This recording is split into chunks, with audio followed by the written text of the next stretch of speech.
Bonjour à toutes et tous. Je suis ravie d'être avec vous et présente pour ce webinaire du Pacte du pouvoir de vivre. Petite parenthèse, je ne sais pas si vous le saviez, mais la CFDT était en congrès la semaine dernière, un congrès, donc c'est tous les 4 ans à Bordeaux, qui a été particulièrement marqué par la canicule. Et donc, une adaptation nécessaire quand on réunit autant de congressistes pour pouvoir avoir des débats et faire en sorte que on puisse continuer notre activité. Donc, comment dire, une préoccupation qui fait le lien avec les travaux qui avaient été menés et qui sont menés depuis quelques mois maintenant dans le cadre de cette transition écologique juste et l'investissement de la CFDT dans le pacte du pouvoir de vie pour pouvoir justement faire les liens entre emploi et transition écologique juste. Les enjeux de reconnaissance du travail, bien entendu, et puis donc comment dire, un engagement que j'avais pris depuis quelques semaines, mais que je suis ravie de pouvoir honorer aujourd'hui, de pouvoir faire cette introduction à ce webinaire. Donc, des phénomènes climatiques extrêmes qui se manifestent, qui ont été comment dire, pointés depuis de nombreuses années par des travaux scientifiques. Donc des épisodes qui touchent l'ensemble des régions, qui touchent l'ensemble des travailleurs et des travailleuses, mais au-delà, bien entendu, l'ensemble des citoyens et des citoyennes, pardon. Et donc une révélation, en tout cas une révélation, c'est pas tout à fait le terme à adapter, une illustration, une concrétisation du fait qu'il y a besoin aussi que notre société travaille son adaptation au changement climatique. Et donc, une interrogation, nous, en tant qu'organisation syndicale, mais c'est valable pour l'ensemble des organisations du pacte, de pouvoir réinterroger notre économie, les services publics, les lieux de travail, qui sont profondément déstabilisés par ces épisodes. Donc, dans le cadre des travaux qui vont vous être présentés, l'idée était de pouvoir mettre en lumière pointer l'ensemble des sujets et des thématiques qui touchent le monde du travail et dans sa diversité. Vous savez que ça peut paraître, on peut avoir une conscience des difficultés liées au travail par des épisodes comme la canicule, comme on a pu connaître. Quand on pense au métier du bâtiment, on parle des personnels de santé, bien entendu, dans les services de soins des hôpitaux, des enseignantes et des enseignants qui sont confrontés à des salles de classe surchauffées. Mais c'est aussi les agents d'entretien, les aides à domicile, le personnel des transports, de la logistique, de l'agriculture, une longue liste avec des métiers qui, en cas de canicule, mais pas que, malheureusement, sont qualifiés de travailleurs invisibles. Et donc, l'idée, elle est de pouvoir faire en sorte de pouvoir remettre la lumière sur ces fonctions essentielles de la société. Donc, c'est valable pour des épisodes comme on le connaît aujourd'hui de climat particulier. Ça l'a été aussi au moment du Covid. Je pense on peut avoir un parallélisme des formes avec des crises sanitaires.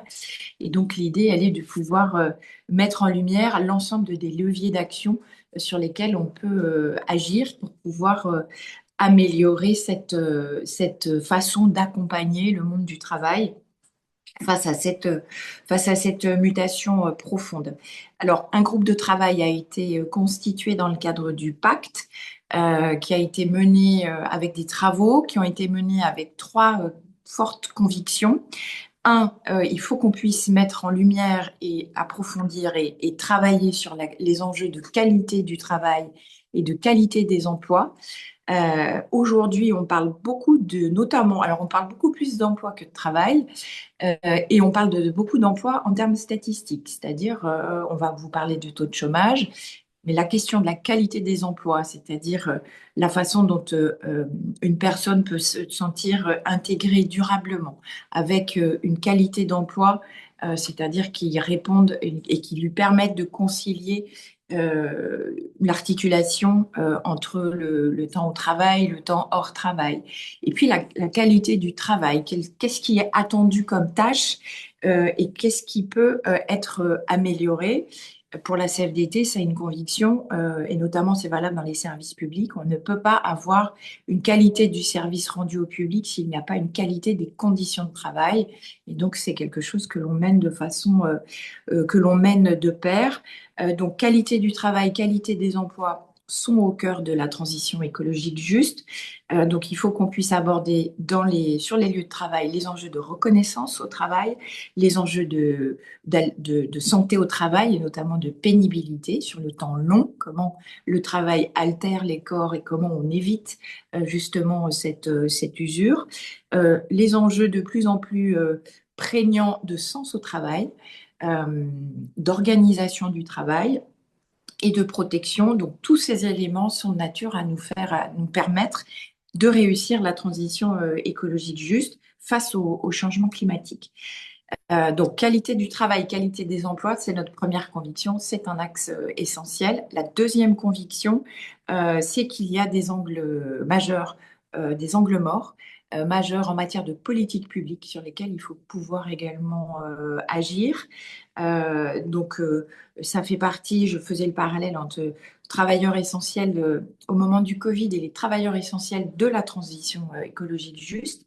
Il y a des leviers qui peuvent être activés, qui nécessitent du coup d'être beaucoup plus, de changer de regard, de mettre la lumière sur ce travail, le travail qui est accompli, et inscrire, reconnaître les métiers concernés et leur permettre d'avoir aussi des trajectoires professionnelles, ce qu'on appelle la sécurisation des parcours, mais en fait protéger les trajectoires et permettre à chacun de se sentir sécurisé pour pouvoir évoluer.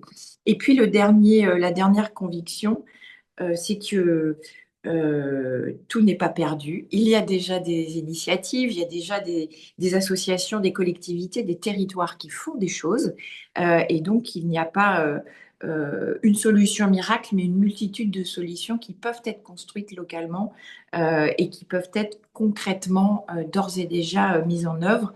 C'est tout le sens du travail donc, qui a été mené dans le cadre de ce groupe avec le Pacte du pouvoir de vivre sous le pilotage d'Antoine, Antoine Durand, qui est du réseau Action Climat, et Anne-Juliette Lecourt pour la CFDT, et puis plusieurs organisations du pacte qui se sont investies et que je remercie très sincèrement.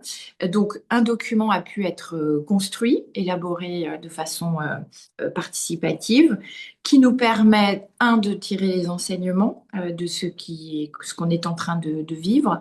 Donc, des enseignements, les enjeux qui sont donc derrière cette question de transition écologique juste et d'emploi et de travail, et des formulations, la formulation de propositions pour pouvoir passer à l'action, qui vous seront donc des propositions qui vous seront présentées tout de suite maintenant. Je ne vais pas être plus longue. Un grand merci pour votre participation. Un grand merci aux responsables et acteurs du Pacte du pouvoir de vivre qui sont investis aussi sur ces travaux et qui nous permettent, via ces webinaires, de partager l'expérience, de partager les propositions et de partager la conviction que on peut agir chacun à notre échelle, d'une part, mais on peut aussi agir efficacement quand on est ensemble. Voilà. Merci beaucoup. Merci beaucoup, Marie-Lise, pour ces mots d'introduction. Bonjour à toutes et bonjour à tous. Et merci d'être présents nombreux aujourd'hui. Donc, comme le disait à l'instant Marie-Lise, on va vous présenter à plusieurs voix le document qui est publié aujourd'hui même, ce matin, par le Pacte du pouvoir de vivre et donc les 65 organisations que vous voyez ici, que vous avez devant les yeux, qui rassemblent donc des syndicats, des associations, des fondations, des mutuelles, ce qui continue de faire sa spécificité depuis un peu plus de 7 ans. Donc, comme le disait Marie-Lise, le document il est issu d'un travail de plusieurs organisations membres du pacte qui se sont vraiment particulièrement investies depuis plusieurs mois pour le construire. Et donc, je tiens aussi à les remercier ici pour leur implication, leur engagement, qui nous ont permis donc de construire ces propositions communes. Et donc, je vais les citer. La CFDT, le réseau Action Climat, la Fondation des acteurs des solidarités, Territoire zéro chômeur de longue durée, Emmaüs France, le Labo de l'ESS, l'UNSA, la FAGE, le Secours catholique, le CERAS, et il y en a peut-être d'autres, mais je ne pense pas en avoir oublié. Donc merci à vous et à toutes et tous. Notre ambition en commençant ce travail, c'était de nous intéresser au sujet de la qualité des emplois du travail, qui, selon nous, doivent être au cœur des politiques publiques pour mener la transition écologique, donc incluant la question du climat et de la biodiversité évidemment, mais aussi pour adapter nos sociétés au changement climatique. Donc c'est vraiment une contribution collective qu'on a voulu mettre au débat avec le pacte du pouvoir de vivre, pour qu'on puisse enfin, quand je dis on, c'est les pouvoirs publics et les décideurs politiques, économiques, qu'on puisse enfin anticiper des sujets finalement qui sont au cœur de nos vies. On l'a évidemment tous vu, mais surtout vécu la semaine dernière avec l'ensemble des enseignants, des soignants et autres travailleurs qui ont été mobilisés. Toutes ces très longues journées qui nous ont semblé, nous, pénibles, mais qui, eux, ont dû faire face et accueillir tous les publics. Et donc, en définitive, ils ont tenu la société à bout de bras. Et c'est aussi ça qu'on veut mettre en évidence collectivement dans ce travail qui a plein de dimensions, vous le verrez. Mais le fait qu'il y a des travailleurs et des travailleuses qui jouent ce rôle essentiel, ces fonctions essentielles dans nos sociétés et que dans ces moments de choc, il faut pouvoir les accompagner, anticiper ces moments pour qu'ils subissent un peu moins ces chocs climatiques et écologiques. Donc, on a aussi voulu montrer que des initiatives, projets, exemples existent et vous le verrez, on a voulu faire quelques petits focus sur des choses, des exemples, des projets très concrets qui sont déjà en œuvre et donc ça démontre vraiment qu'on peut déjà agir et qu'on agit déjà et notamment les organisations du pacte du pouvoir de vivre. Donc l'idée, c'est de mettre dans le débat public à partir d'aujourd'hui, collectivement, qu'il est urgent d'agir pour ces travailleurs et ces travailleuses. Et on va donc porter ce travail ensemble entre organisations auprès des pouvoirs publics. On a prévu un certain nombre de rendez-vous dont on va discuter bientôt. Donc cette double ambition, donner de la perspective pour anticiper les transformations à venir et donner du concret pour agir maintenant. Et c'est pour ça que vous avez là devant vous sur la diapositive les 6 axes qui structurent le document et qui vont aussi structurer la présentation qui va être faite à l'instant.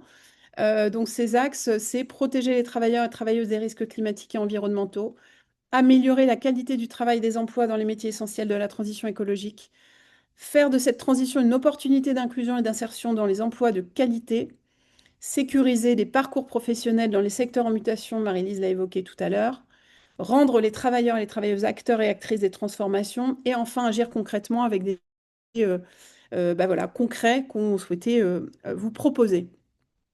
La présentation va être faite, donc je vais présenter les uns et les autres tout à l'heure, mais évidemment, suite à cette présentation qui va durer une quarantaine de minutes, il y aura un temps de questions-réponses où vous pourrez voilà, poser vos questions, prendre la parole, et puis le panel qu'on représente tentera de vous répondre au mieux.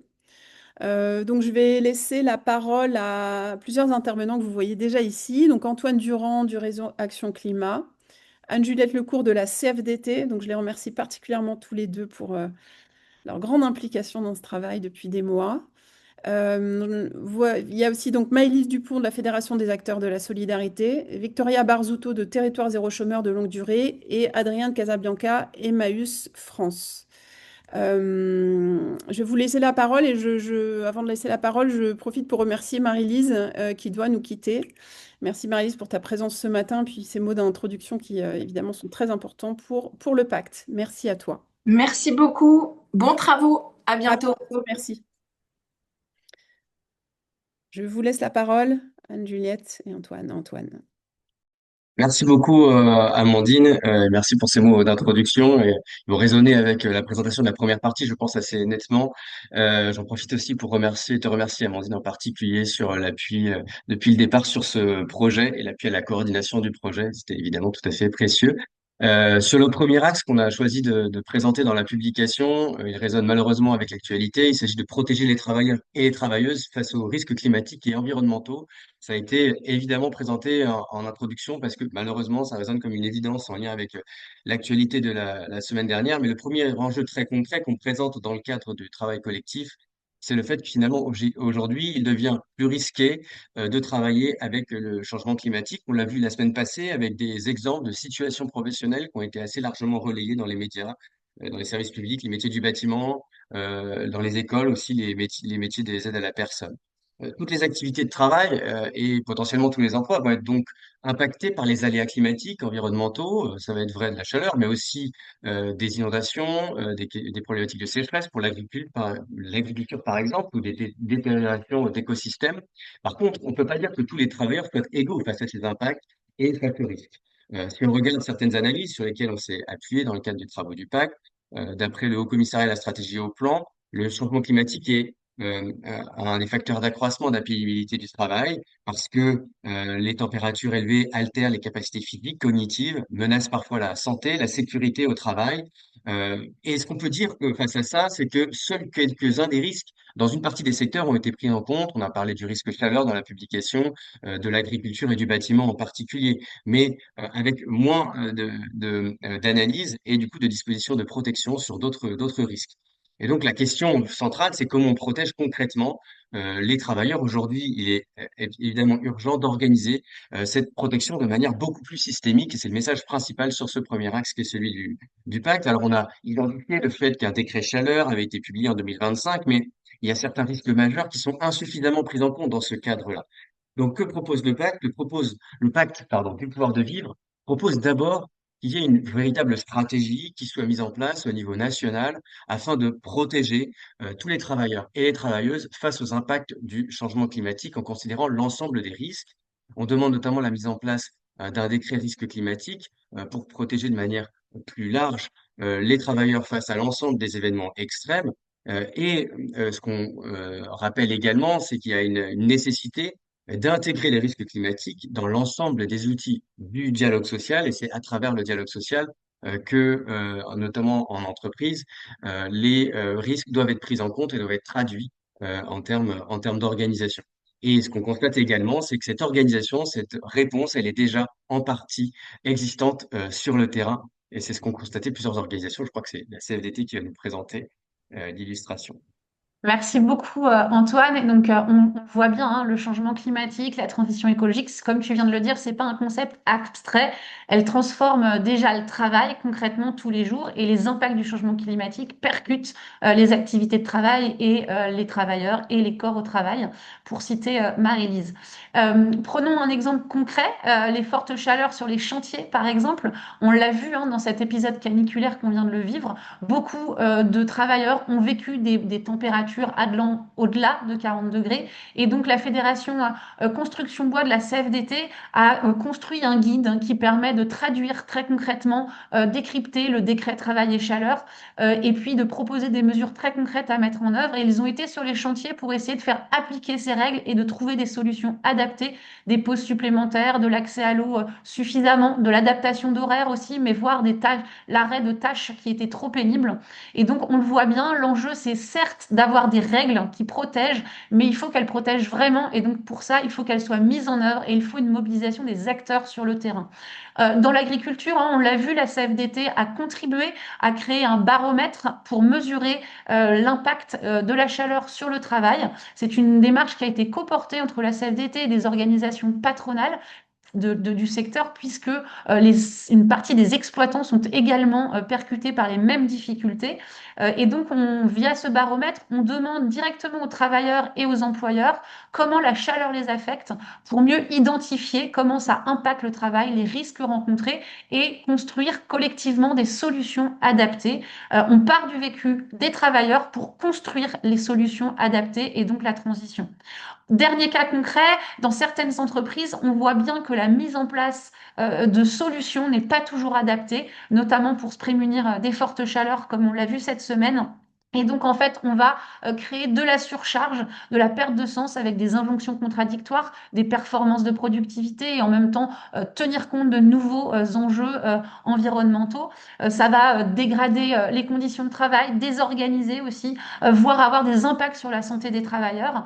Et donc, c'est ce qu'ont montré l'ARACT, donc l'Agence régionale d'amélioration des conditions de travail de Grand Est et la CFDT Grand Est, que ces questions de travail ne sont pas au cœur des projets, des solutions trouvées, et ça peut conduire du coup à une perte d'efficacité, voire à un rejet des transformations et des solutions de protection. Donc il y a vraiment besoin de remettre le travail réel au cœur de ces projets, au cœur de ces solutions, et de construire avec ces solutions-là, avec les salariés, les travailleurs, quels qu'ils soient, par le dialogue social, par le dialogue professionnel.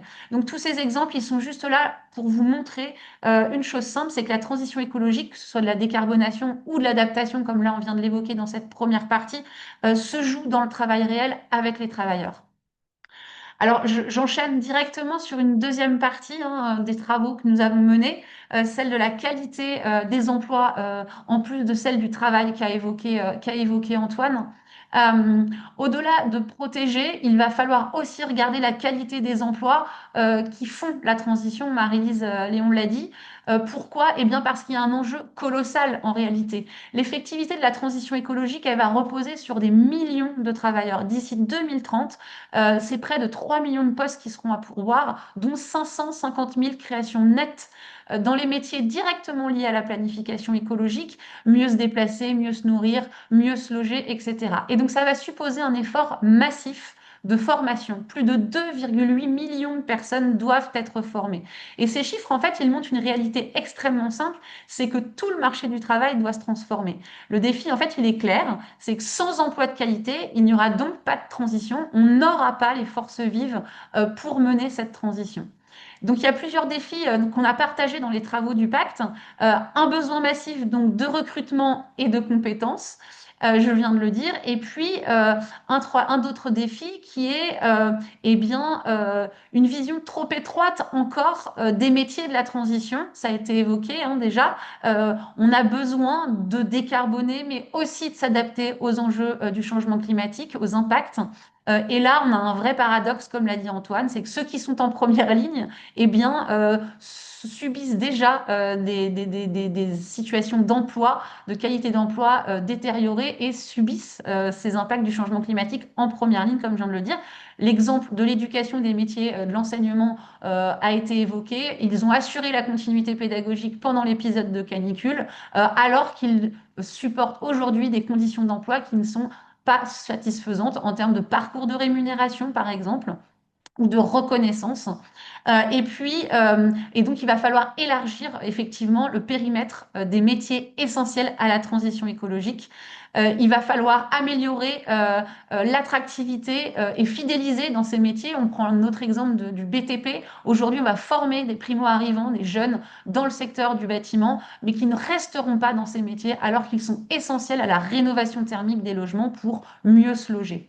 Donc le pacte propose un certain nombre de propositions. Je l'ai dit, élargir le périmètre des métiers de la transition écologique, ne pas se limiter aux métiers verts, intégrer pleinement les services publics, le soin, le social, l'éducation, les métiers du lien. Mener des politiques ambitieuses d'amélioration des conditions d'emploi et de travail, ça a été dit, je ne redéveloppe pas. Agir sur les parcours de rémunération, j'insiste sur ce point. Euh, et puis renforcer donc la fidélité, l'attractivité, pardon, et la fidélisation dans ces emplois en fait. Il ne s'agit pas juste d'attirer les travailleurs, de les orienter vers ces emplois, il va falloir les fidéliser. Euh, Mettre en place pour cela, le pacte propose de mettre en place une conférence nationale des métiers essentiels à la transition écologique pour mieux identifier tous ces métiers, remettre à place le périmètre, partager un diagnostic des besoins en emploi et en compétences et planifier, construire une véritable stratégie emploi-compétences pour aller jusqu'à former massivement, formation initiale, continue, répondre aux besoins dont qu'on aura identifié et accompagner aussi les parcours et les reconversions. Et enfin, créer un outil national de mesure de la qualité des emplois pour justement suivre ce périmètre, ces emplois, ce travail au regard de leur parcours de rémunération, des conditions de travail et alimenter le dialogue social, le dialogue professionnel au plus près des besoins. Pour terminer, donc vous l'aurez compris, en fait, la transition écologique, elle sera sociale ou alors elle ne se fera pas. Et pour l'illustrer, eh bien, je passe la parole à la Fédération des acteurs de solidarité, Maïs Dupont, pour donner à voir effectivement que ces enjeux sont particulièrement visibles dans les métiers de la solidarité. Merci Anne-Juliette. Oui, je crois que c'est important et c'était un point clé de nos travaux et de nos partages. C'est important de ne pas oublier dans ces métiers essentiels de la transition écologique les métiers du lien et du soin. Je crois que c'est le CEREMA qui pointait que dans les 6 principes et 18 leviers pour assurer la résilience d'un territoire, au nombre de ces 6 principes, il y a celui de la solidarité, de la cohésion sociale. Euh, et c'est sûr que voilà, à l'heure où se multiplient, s'aggravent les chocs, les crises liées au dérèglement climatique, aux dégradations des mondes vivants, on l'a dit, et leurs effets cumulatifs, hein, qui sont à la fois sanitaires, économiques, sociaux, etc. Ça serait dramatique et on doit rappeler le lien, la force, le rouage essentiel que représentent finalement tous ces acteurs de la solidarité, du lien, du soin, de proximité, de ceux qui veillent, qui prennent soin des autres, qui veillent aux personnes isolées, etc. Et je crois qu'en fait, à l'heure d'un recul assez significatif quand même des politiques de solidarité, c'est extrêmement important de faire entendre la voix des travailleurs du social, de l'intervention sociale, qui sont en fait historiquement depuis toujours engagés sur le front des luttes contre toute forme d'exclusion, d'inégalité, et donc qui sont aujourd'hui, et on le documente très clairement, aussi les premiers témoins d'une montée très forte des inégalités d'ordre socio-environnemental. L'exposition au risque de stress thermique, d'exposition à des polluants chimiques toxiques dans certains corps d'activité, de pollution de l'air, de moindre accès à l'information, de moindre accès à la prévention des risques. En période de canicule, et on l'a encore vu avant-hier, hein, c'est des témoignages de terrain voilà, tout frais, et on en a de multiples, d'innombrables. Ce sont ces professionnels-là, par exemple des intervenants sociaux dans des crèches, qui vont décider de ne pas fermer une crèche, quand bien même leurs conditions de travail sont intenables, parce qu'ils savent parfaitement que ça serait encore pire pour les enfants s'ils devaient les renvoyer chez eux. Des enfants voilà, de publics en situation de très grande précarité ou pauvreté.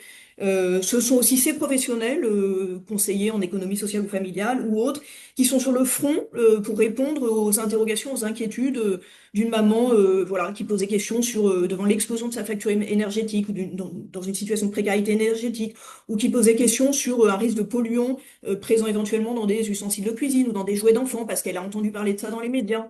Ce sont aussi ces professionnels, dans tout le champ de l'insertion par l'activité économique, qui ont depuis des années, même des décennies, inventer d'autres formes d'activités durables pour, voilà, par exemple, tous les métiers de l'après première vie des biens et des matériaux, dans tout ce qui est économie circulaire. Et donc, très concrètement, faire comme si on ne les voyait pas comme des acteurs essentiels de la transition écologique et de la résilience des territoires, ça, c'est une première forme de violence symbolique, voilà, qu'on veut pointer. Et par ailleurs, ne pas se soucier de les former, de les outiller, de les accompagner, de valoriser aussi tout ce qui s'invente sur le terrain au niveau de l'intervention sociale de ces voilà, professionnels du lien et du soin, leurs débrouilles, leurs astuces, comment ils font face à ces précarités et la montée de ces inégalités socio-environnementales. Voilà, c'est un vrai sujet aujourd'hui et un point d'ombre qu'on a voulu absolument collectivement relever dans ce travail. Au niveau de la Fédé des acteurs de la solidarité, on a monté une chaire pour ça, un espace de recherche et de formation et d'accompagnement sur ce que la transition écologique vient faire à ces métiers, et notamment tout un programme qui s'appelle Aster, acteurs de la solidarité engagés pour la transition écologique et la résilience des territoires, où en fait on vient accompagner un certain nombre de services, d'établissements, de professionnels volontaires pour comprendre comment se joue à l'échelle de leur établissement. Ça peut être une halte humanitaire qui accueille les mineurs non accompagnés, ça peut être un atelier chantier d'insertion qui souffre de problématiques de sécheresse, etc. Ça peut être un service d'accompagnement dans le logement pour des publics très précarisés. Voilà, comment se posent pour eux des préoccupations d'ordre environnemental, des problématiques d'ordre environnemental, socio-environnemental, quelles sont leurs ressources, quels sont les freins et les leviers pour agir. Voilà. Et donc ça, c'est un parcours qui s'appelle Aster, qu'on a déjà déployé sur trois régions, grâce d'ailleurs au soutien de la délégation interministérielle à la prévention et lutte contre la pauvreté, grâce au soutien de la Fondation de France. Et c'est adossé aussi à tout un programme de recherche pour venir documenter à l'échelle de l'ensemble de ce corps professionnel, voilà, ce qui se passe, quelles sont les difficultés, quelles sont les ressources et quels seraient nos leviers pour agir et transformer et les remettre au cœur d'une transition écologique juste.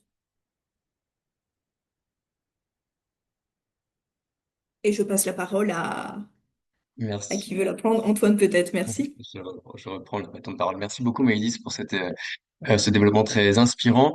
On va proposer ici à trois voix un focus sur la troisième partie de la publication et qui porte plutôt sur la dimension des publics en lien avec les questions d'emploi et de transition écologique, avec l'objectif de faire de la transition écologique une opportunité d'inclusion et d'insertion dans des emplois de qualité. On retrouve le leitmotiv qu'on a déjà évoqué. Pour cette partie, on s'est posé la question suivante. Qui bénéficie réellement des emplois de la transition écologique? Parce que si on part de l'objectif d'une transition qui soit juste, selon la définition du cadre international de l'ONU et de l'Organisation internationale du travail, cette transition, elle doit être inclusive, elle doit ne laisser personne de côté. Aujourd'hui, pourtant, on voit qu'on a des publics qui peuvent se sentir à l'écart des opportunités d'emploi de la transition écologique, peuvent considérer que c'est pas pour eux parce que c'est réservé à certains types de populations ou de niveau de diplôme, etc.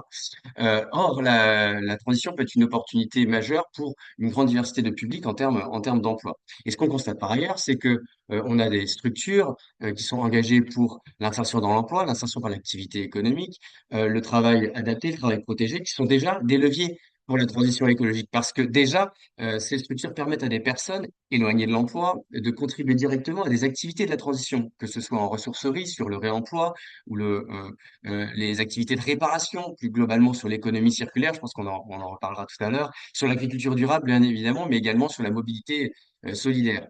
Donc, il est important pour nous, en message clé d'abord, de concevoir ces activités et ces structures, non pas uniquement comme des tremplins sociaux, mais aussi comme des acteurs économiques des territoires qui participent aux dynamiques territoriales de développement local et comme des activités qui sont pleinement inscrites dans les objectifs de transition écologique que l'on donne au niveau sociétal. Et pourtant, on voit que ces expériences acquises dans les activités de l'inclusion, de l'insertion, elles restent aujourd'hui peu reconnues quand il s'agit de basculer ensuite sur des parcours classiques, alors même que ces travailleurs, travailleuses dans l'insertion ont un rôle essentiel déjà pour la transition écologique. Il y a une forme d'injustice. Et faute de véritables passerelles entre les structures d'insertion et le reste du marché du travail, eh ben, les compétences sont constatées comme souvent insuffisamment prises en compte. Beaucoup de ces personnes qui viennent d'activités finalement de la transition écologique ont du mal à trouver un emploi qui fasse sens par la suite dans leur parcours d'emploi. Ça donne une double injustice, c'est ce qu'on pointe dans le cadre de la publication, ça fragilise les trajectoires, et puis ça prive la transition écologique de compétences indispensables de personnes qui pourraient trouver du sens dans des parcours d'emploi tels qu'a évoqué Anne-Juliette en termes de besoins. Par ailleurs, on est aussi dans un contexte où, dans certaines filières, comme l'économie circulaire, la place centrale d'activités comme l'économie sociale et solidaire est aujourd'hui fragilisé par d'autres dimensions, et je pense qu'on pourra y revenir. On pointe l'alerte ici. Alors, que propose-t-on? D'abord, un principe. Pour le pacte du pouvoir de vivre, ces emplois doivent bénéficier pleinement, les emplois de la transition écologique doivent bénéficier notamment aux plus éloignés de l'emploi. On défend la mise en œuvre du droit à l'emploi territorialisé, qui est une solution qui peut permettre à chacun d'accéder à un emploi décent. Et donc, on soutient notamment les initiatives qui visent, par exemple, à pérenniser territoire zéro chômeur de longue durée. Plus globalement, on appelle à la mise en place d'une stratégie nationale qui soit assortie de moyens, on sait qu'ils sont fragilisés aujourd'hui, ou en tout cas avec peu de visibilité de long terme, pour définir, renforcer la place de l'insertion et du travail adapté dans les emplois de la transition écologique. Et dans le détail, il faut aussi travailler à reconnaître pleinement les compétences des personnes en insertion pour faire de ces activités un levier de transition écologique, mais aussi construire des parcours durables vers des emplois de qualité, on l'a évoqué tout à l'heure. Enfin, on pointe aussi la nécessité de favoriser l'accès de ces structures et de ces activités aux opportunités de la commande publique. Et pour ça, on s'est inspiré de comment dire, nombreuses expérimentations et activités déjà mises en place, à commencer par exemple par Territoire zéro chômeur de longue durée. Je passe la parole à Victoria.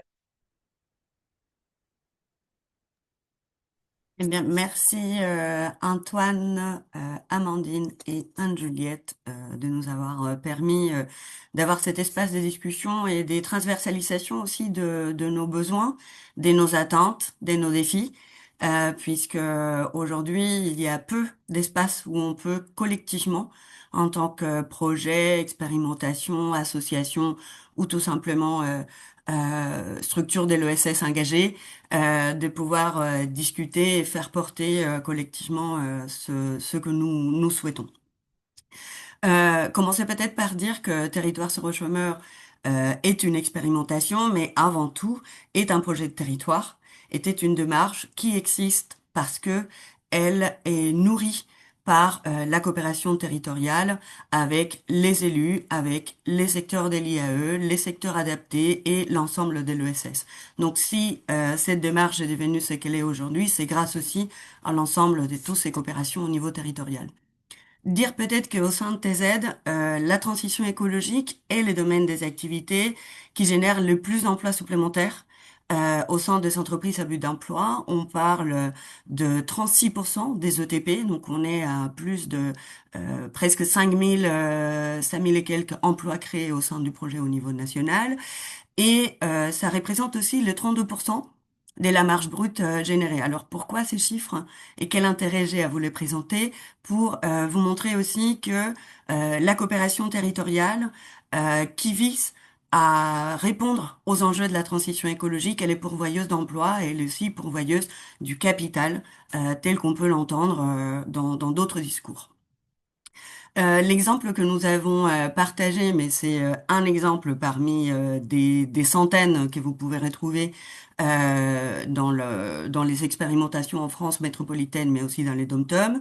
C'est une expérimentation qui est mise en place dans le Valais de la Drôme, qui s'appelle Paillette. Donc c'est une initiative qui vise à récupérer du plastique dur afin de les transformer donc en paillettes plastiques des qualités notamment pour des usages différents. Donc je pense à l'impression 3D, à la fabrication d'objets, etc.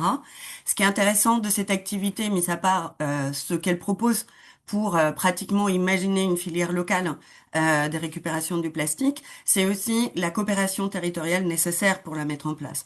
Là, il y a un tiers-lieu avec un Fab Lab, un tiers-lieu d'économie circulaire qui est dans la coopération, une structure d'insertion aussi au niveau territorial qui a participé au prototypage de cette activité, et l'entreprise à but d'emploi au sein du projet TZ se positionne donc sur les enjeux des logistiques et des massifications, puisque la question du transport et la capacité de stockage se posait pour justement avoir les volumes nécessaires de rendre compatible l'activité et sa viabilité économique. Donc là, on voit qu'on est dans une démarche qui répond à un besoin au niveau du territoire et qui répond aussi aux besoins de personnes qui sont éloignées de l'emploi et qui cherchent un emploi adapté. Donc, juste pour terminer, dire peut-être que cette logique de coopération a conduit à 3 communautés de communes à soutenir cette démarche. Et leur objectif, comme je disais tout à l'heure, c'est de viser la structuration d'une véritable filière territoriale de recyclage de plastique.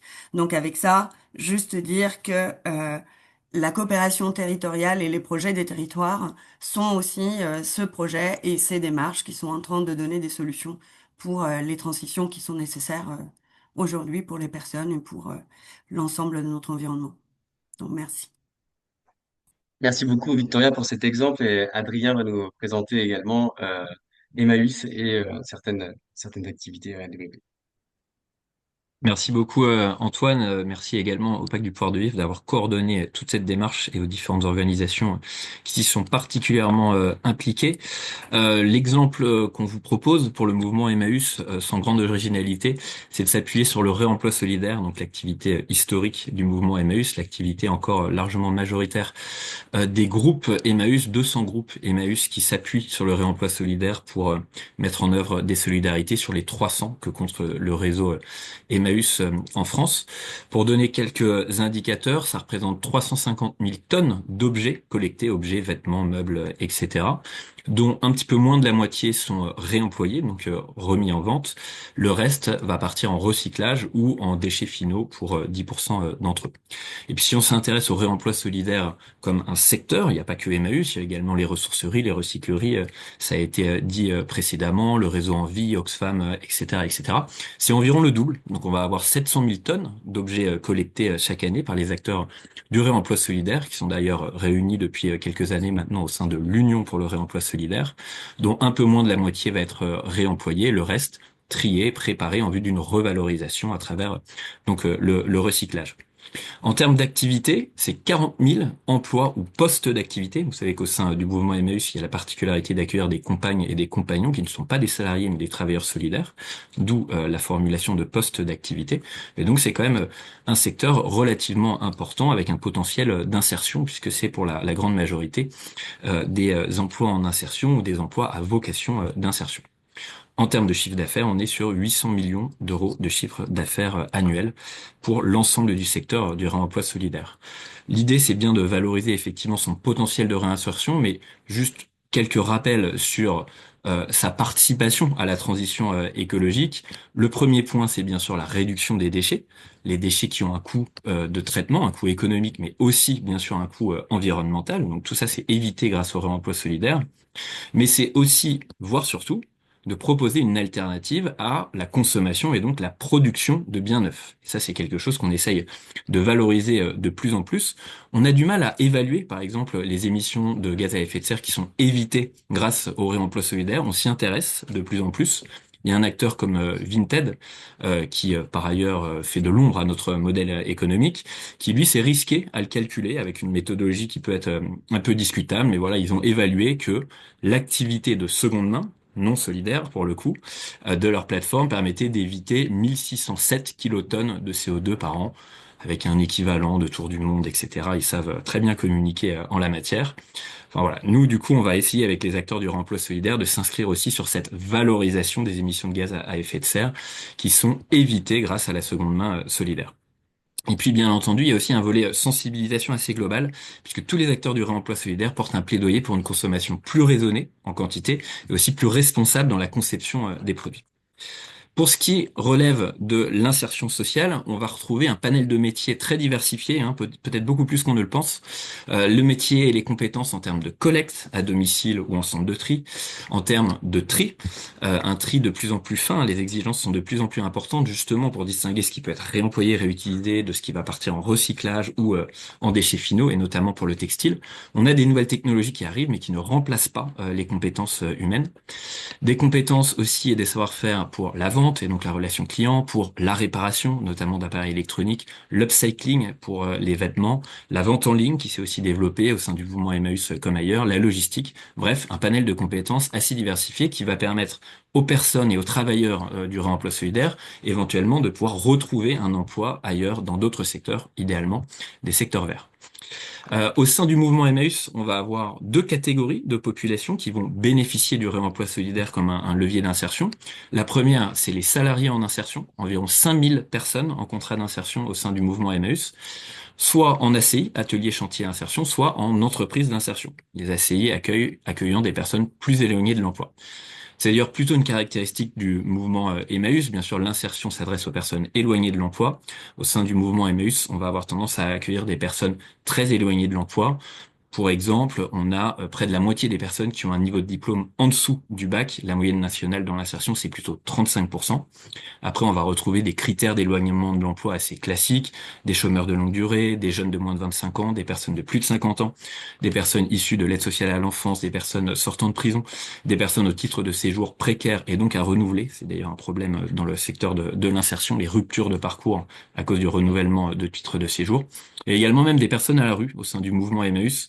On a créé il y a plusieurs années le dispositif Premières Heures Convergence qui permet à des personnes à la rue de mettre un pied dans le monde du travail quelques heures par semaine dans un premier temps.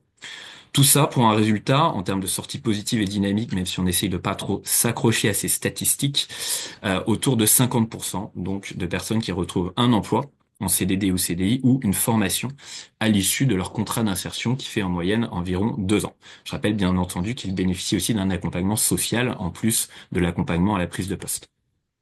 L'autre catégorie de la population qui va bénéficier du réemploi solidaire au sein du mouvement Emmaüs, ce sont les compagnes et les compagnons, donc ces travailleurs solidaires qui vont être accueillis, logés, hébergés, à qui on va proposer une activité économique et un accompagnement social renforcé. Toutes ces personnes vont pouvoir au sein des communautés Emmaüs, les 120 communautés Emmaüs dans toute la France, développer un projet de vie. Ce projet de vie, ça peut être de s'installer durablement en communauté, accueil inconditionnel sans limite de durée. On a des compagnes et des compagnons qui restent plusieurs années en communauté, c'est déjà un vecteur de stabilisation sociale, ou un projet de vie qui peut évoluer en dehors de la communauté, qui va forcément passer par un projet de vie qui se traduit par un projet professionnel. Et donc là, des intervenants sociaux qui vont travailler avec les personnes accompagnées sur la formation, des stages, des périodes de mise en situation en milieu professionnel. Nous, Emmaüs France, on va par ailleurs passer des partenariats avec notamment France Travail. Depuis peu, petite victoire de plaidoyer récente, on a réussi à obtenir l'inscription automatique à France Travail des compagnes et des compagnons qui ont obtenu un titre de séjour. Pour ceux qui avaient un titre de séjour précaire, je rappelle que c'est environ 60% aujourd'hui des compagnes et des compagnons extracommunautaires qui n'ont pas de titre de séjour et qui sont accueillis en communauté. Quand ils obtiennent un titre de séjour, parce qu'il y a des possibilités en la matière, ils peuvent être directement inscrits à France Travail. Ce secteur du réemploi solidaire est bien sûr menacé, donc on parle, c'est bien le sujet aussi du jour, comment sécuriser ces emplois verts. On a parlé de l'insertion. Vous n'êtes pas sans savoir que le budget de l'insertion est soumis à des menaces de baisse à chaque PLF. Ça a été le cas encore pour la négociation du PLF 2026.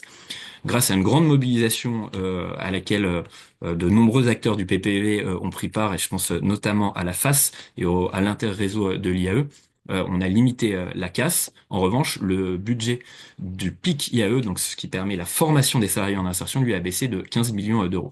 Et puis le modèle économique du réemploi solidaire est lui aussi fortement menacé, avec une baisse de la qualité du gisement collecté qui perturbe complètement le modèle économique. C'est lié à l'arrivée massive d'acteurs comme Vinted, je les cite pour la deuxième fois, et d'autres, c'est lié aussi à la baisse de la qualité des produits qui est mis sur le marché. Donc nous, ce qu'on récupère, les acteurs du réemploi solidaire, est de moins bonne qualité. On trie de plus en plus, mais pour pouvoir réemployer, réutiliser et donc revendre de moins en moins. Donc le modèle économique ne tient plus. On est bien sûr en relation étroite avec les pouvoirs publics pour essayer de sécuriser la place des acteurs du réemploi solidaire en lien avec ces menaces. Il y a une loi sur la responsabilité élargie du producteur qui devrait passer. On attend le cahier des charges de la filière textile. Enfin là, c'est peut-être un petit peu technique, mais on a de grands enjeux de plaidoyer. Pour finir sur une note positive, on peut aussi considérer que, au-delà des menaces, le réemploi solidaire est un secteur porteur. Si comme l'appel de ses vœux, le pacte du pouvoir de vivre, on veut une société beaucoup plus sobre et beaucoup plus solidaire. Il faut changer de modèle. Il faut absolument qu'on développe des alternatives à la production et la consommation de masse. Et le réemploi solidaire est une des solutions pour cela.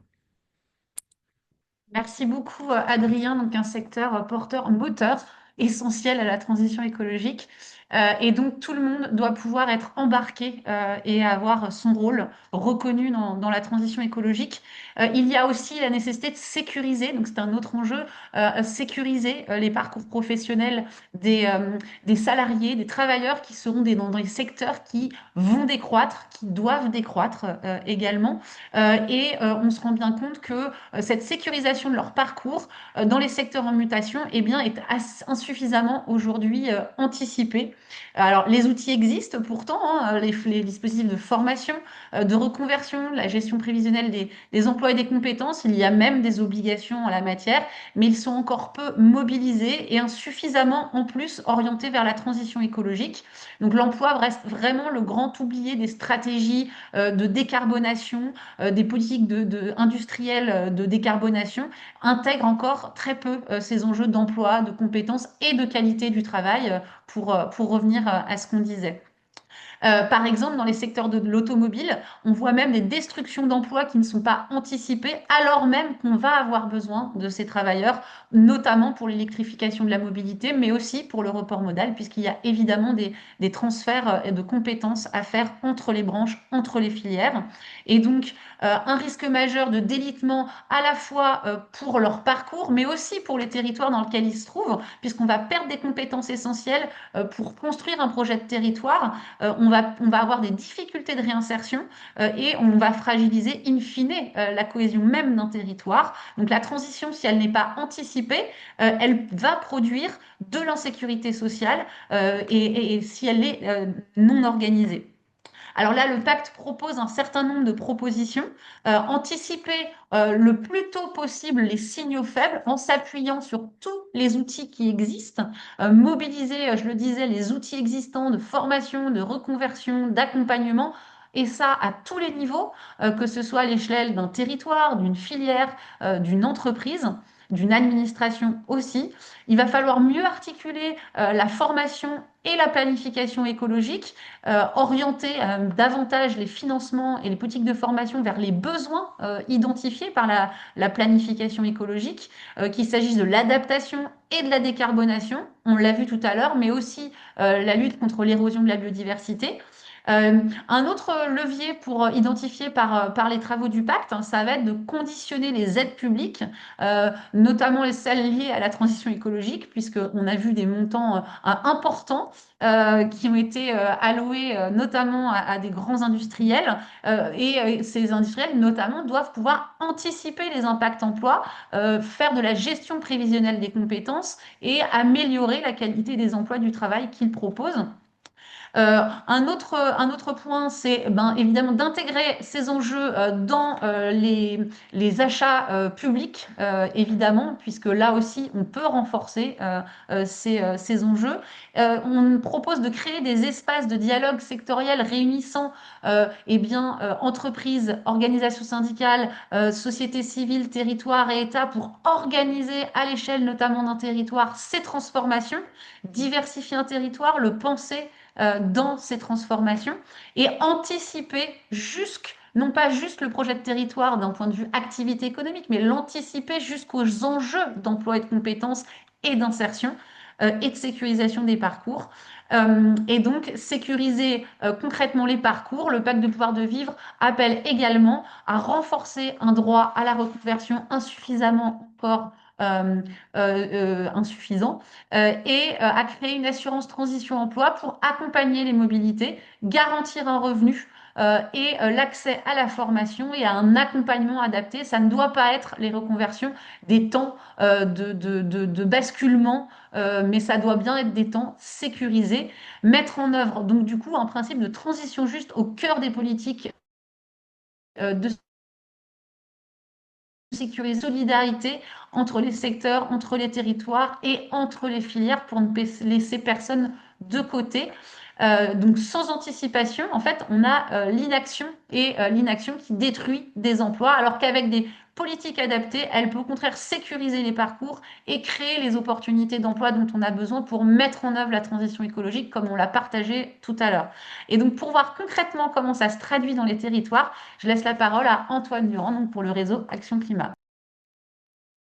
Merci beaucoup, Anne-Juliette. Je vais vous dire quelques mots très rapidement sur effectivement des initiatives que le réseau Action Climat engage, mais en embarquant des partenaires du Pacte du pouvoir de vivre, et la CFDT notamment, d'autres acteurs de territoire également. En fait, avec des partenaires du Pacte notamment, le RAC, le réseau Action Climat, organise des forums pour essayer de répondre et d'anticiper les mutations sectorielles. L'idée, c'est quoi?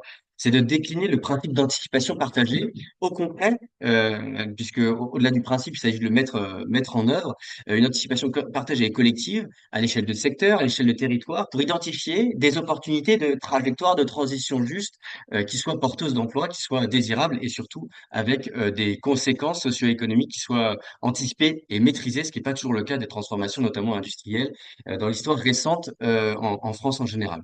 Alors historiquement, le réseau Action Climat avait d'abord regardé les dispositifs de reconversion professionnelle. On appelle, dans le cadre de la publication, à ce qu'ils soient renforcés, mais on a aussi identifié des opportunités de scénarios pour créer des emplois ou au minimum dans certains secteurs, dont ceux qui ont pu être évoqués par Anne-Juliette, automobile, sidérurgie par exemple, au minimum éviter la perte d'emploi. Et c'est ces scénarios qu'on a voulu mettre en débat pour identifier les opportunités qui associent acceptabilité sociale, on va dire, et trajectoire responsable, par exemple, de décarbonation dans des secteurs qui sont très émetteurs. Donc en 2025, le réseau Action Climat a organisé, par exemple, un forum sur le secteur de l'acier à partir des scénarios de l'ADEME, parce que les scénarios de l'ADEME qui projetaient les impacts en emploi de la décarbonation de la sidérurgie, ils montraient qu'il y avait des scénarios différents, dont plusieurs scénarios qui permettaient de préserver l'emploi pour cette filière importante, socle de l'industrie en France, tout en évidemment en faisant la décarbonation, parce que c'est une industrie particulièrement émettrice. Donc on a réuni industriels, syndicats, représentants des territoires, des régions notamment, les plus concernés, acteurs de l'emploi, acteurs institutionnels, gouvernementaux, économistes, think tanks, ONG, dans un format confidentielle pour favoriser l'échange et identifier les voies de passage communes. Et assez naturellement, au bout d'une journée d'échange particulièrement dense, des conclusions ont été tirées, la nécessité de faire la transition, tout le monde était d'accord là-dessus, sur le fait qu'il fallait décarboner l'industrie, qu'il fallait donner une place importante à l'industrie sidérurgique, et en tout cas ne pas la laisser partir totalement, puisque c'est une industrie socle. Donc ça, c'était une analyse, je dirais, d'intelligence économique, presque de souveraineté également. Identifier aussi les opportunités d'emploi, qui donnaient un chemin d'acceptabilité de cette transformation, avec le besoin d'une planification écologique, mais aussi industrielle, et une importance décisive de la mobilisation des territoires, notamment pour répondre aux besoins en compétences avec les métiers qui, de toute façon, vont évoluer. À partir de cette expérience qu'on a trouvé réussie, le rapport est présenté en ligne, on a décliné ce format sur d'autres approches sectorielles, sur d'autres territoires. On va organiser en octobre un forum à Dunkerque, toujours sur ce secteur-là, mais avec une dimension plus territoriale. Et la semaine dernière, j'étais avec notamment des représentants de la CFDT du territoire concerné et avec une chaire de recherche de Sciences Po Rennes pour explorer les enjeux locaux de l'industrie automobile, où là aussi des voies de passage, de préservation de l'emploi, mais aussi de l'électrification des mobilités ont été identifiées. Donc en fait, on en conclut que les transformations d'emplois scientifiques collectivement, à l'échelle de l'entreprise certes, mais aussi plus largement dans les territoires. Au-delà de ces approches et de la nécessité de sécuriser le parcours, je vous propose d'avancer sur un cinquième point clé dans notre publication et notre réflexion collective qu'on a déjà en partie abordé. Il s'agit de rendre les travailleurs, les travailleuses, acteurs et actrices des transformations et plus globalement, les acteurs des territoires et de la société civile pleinement mobilisés dans ces transformations. Finalement, la question qu'on s'est posée là, c'est qui décide de la transition écologique au travail et dans les dynamiques de développement local. Ben, on est reparti de la définition ONU, Organisation internationale du travail, qui dit que transition juste, c'est rendre l'économie d'une manière, rendre l'économie pardon, plus verte, d'une manière qui soit aussi équitable et inclusive que possible. Une manière inclusive, ça veut dire qu'il faut laisser la place aux parties prenantes, comment dire, à mobiliser sur ce sujet. Or, on constate que les travailleurs, les travailleuses sont soumis très fréquemment à des injonctions contradictoires. On leur demande de garder leurs objectifs de performance d'activité en situation de travail, tout en intégrant de nouvelles pratiques plus durables, qui sont parfois incompatibles avec les contraintes du quotidien, qui nécessitent de la formation, on l'a évoqué sur le travail du secteur social notamment. Mais cette tension, si elle n'est pas anticipée, si elle n'est pas accompagnée, c'est ce que montre parfaitement le CEREC, par exemple, bah, ça peut générer de l'incompréhension, de la démotivation, voire de la résistance contre la transition elle-même, ça peut tout à fait s'entendre. Et donc, on constate aujourd'hui que les transitions écologiques dans les entreprises, dans les secteurs d'activité en transformation, sont souvent menées sans intégrer suffisamment les travailleurs, les travailleuses, les parties prenantes. Et le risque, c'est qu'on ait des transitions qui ne soient pas acceptées, qu'on ait des blocages, alors que le dialogue social est essentiel. Par extension, et on l'a évoqué sur Territoire zéro chômeur tout à l'heure dans l'illustration aussi, on voit que cette nécessité de coopération et d'intégration des différents acteurs, elle est nécessaire aussi à l'échelle des territoires. Et on voit que les transformations sont menées de manière beaucoup plus pertinente, beaucoup plus efficace lorsqu'elles sont conçues et conduites dans un cadre de coopération territoriale. Alors, qu'est-ce qu'on propose? Ben, on propose là aussi de s'appuyer sur un principe. Le principe, c'est de s'appuyer sur le dialogue social et le dialogue professionnel au travail pour impulser une réflexion partagée tout- sur les transformations qui impliquent la transition écologique, sur les métiers, les compétences, les activités, on l'a dit tout à l'heure, les conditions de travail également. On propose également, dans la continuité des travaux du Conseil économique, social et environnemental, de renforcer les moyens du dialogue social, par exemple en renforçant les droits à la formation des représentants des travailleurs, alors que la logique des droits et des moyens affectés au dialogue social est plutôt décroissante, donc on propose d'aller plutôt en sens inverse et plutôt de renforcer les moyens affectés au dialogue social. En s'appuyant sur des exemples inspirants qui sont présentés dans la publication, déjà des cadres existants comme l'accord national interprofessionnel sur la transition écologique juste, qui a été notamment signé par la CFDT et qui donne toute une série de leviers aux acteurs du dialogue social en entreprise et même au-delà. Ou des exemples dans certaines structures, je crois, dans la publication, on présente l'exemple du CNES, qui a signé un accord qui place la transition écologique comme un objet de dialogue social systématique dans tous les sujets, que ce soit les sujets d'aménagement de sites, de gouvernance, de compétences, évidemment. Et par extension, là aussi, on en parlera dans la continuité sur la manière dont les acteurs locaux peuvent se saisir du sujet. On pense aussi que la nouvelle gouvernance de l'emploi dans les territoires ouvre des espaces qui sont à investir pour l'ensemble des acteurs, notamment de la société civile, pour participer au projet de transformation des emplois en lien avec les projets de territoire. Et je passe la parole à Amandine sur ce volet-là. Merci Antoine. En effet, c'est la partie 6 de notre document. On a vu là à l'instant qu'il y a différents défis qui structurent la qualité des emplois et du travail pour relever le défi climatique et environnemental dans toutes ses dimensions, et notamment des enjeux de politique publique et d'engagement des employeurs publics et privés. Mais ce qu'on a voulu faire aussi dans notre travail commun, c'est entrer par les territoires. Comme l'a dit Antoine, en fait, pour nous, c'est une échelle essentielle où beaucoup de choses, beaucoup d'actions sont possibles. Et d'ailleurs, les exemples présentés à l'instant, notamment par Victoria, etc., ou Adrien, le montrent très concrètement, qu'il y a des choses possibles, des portes d'entrée, et qu'il ne faut pas seulement avoir une vision nationale d'organisation et d'orchestration des transitions, mais que les territoires sont des lieux vraiment essentiels pour faire avancer ces questions-là.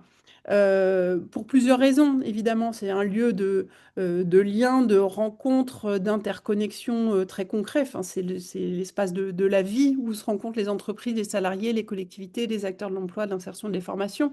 Enfin, il y a cet enjeu de la proximité qui fait que les choses sont possibles, probablement, dans un temps plus court parfois que, au niveau national. Et c'est aussi à cette échelle qu'on peut anticiper les mutations, parce que toutes les solutions sont à adapter aux enjeux spécifiques locaux. Les mêmes méthodes ne s'appliquent pas partout. Il nous faut des cadres partagés, des cadres nationaux, mais il y a besoin d'adapter évidemment aux territoires, aux enjeux y compris écologiques, aux dynamiques industrielles et économiques. Et puis enfin, il y a besoin de construire vraiment des parcours concrets. C'est-à-dire qu'il y a besoin d'apporter des réponses au plus près de la vie et de ce que vivent les personnes.